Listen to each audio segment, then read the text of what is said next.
Nung panahon po natin, may headhunting pa tayong kinakausap. Tapos, pag gusto mong kumuha ng tao via headhunters, captive ako nung kung ano yung ibigay niyang listahan. Hanggang doon na lang. Wala ka nang magawa. Dito may access yung employer kung i-generate sa kanila. Yes. ng So, mga possible candidates. dahil sa platform katulad ng JobStreet by Seek, mas maraming options ang ating mga job seekers. Hindi naman po namin sinasabi na wag na kayong gumamit ng ibang option. ang mensahe lang po namin sa mga job seeker ay you need to be informed kung ano ang available para sa iyo in the market. Hindi porke may una kang offer, yun na yun. We really encourage looking for your options, and bukod sa ano ba ang options para sa akin given dahil sa mga skills na meron ako ngayon. Yeah. Pero isipin din natin kung ano yung mga skills na kailangan natin buuin, i-build, para mas maging competitive tayo in the future. So, parte rin nung technology na inilabas ng JobStreet by Seek ay ang ating career hub, kung saan meron po ditong mga learning modules. Pwede po sila mag-aral dito. Okay.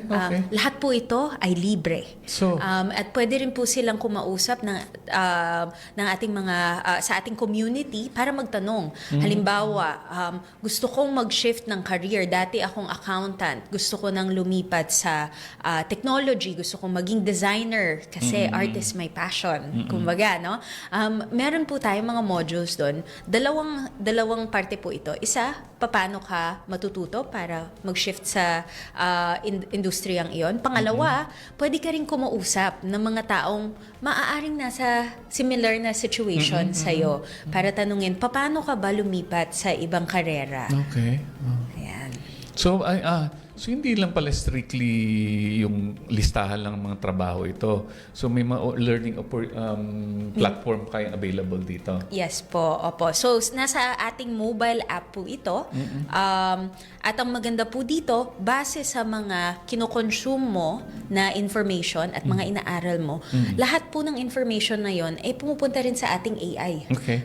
At ang ating AI, dahil sa dami ng information na alam sa'yo, mas mabibigyan ka ng magandang recommendation. Saang trabaho ka na ba mas naaakma ngayon? Ngayong mas marami ka ng natutunan at mas marami ka ng alam. Ayan. Okay, so mas gumaganda yung job matching nila. Tapos banggit mo nga, hindi nila kailangan pa umalis ng bahay. May mobile, smartphone ka lang, o a small tablet. Sa bahay ka na lang kasi lahat digital submission dokumento mo kung naghahanap pa. Interview mo may digital na rin yan, di ba? So sa bahay ka lang. So hindi ka naaalis. Baka nga work from home pa yung mapasukan mo, hindi ka na talaga aalis ng bahay. Hindi ka na lilipat ng kinalalagyan mo at may bago ka pang trabaho.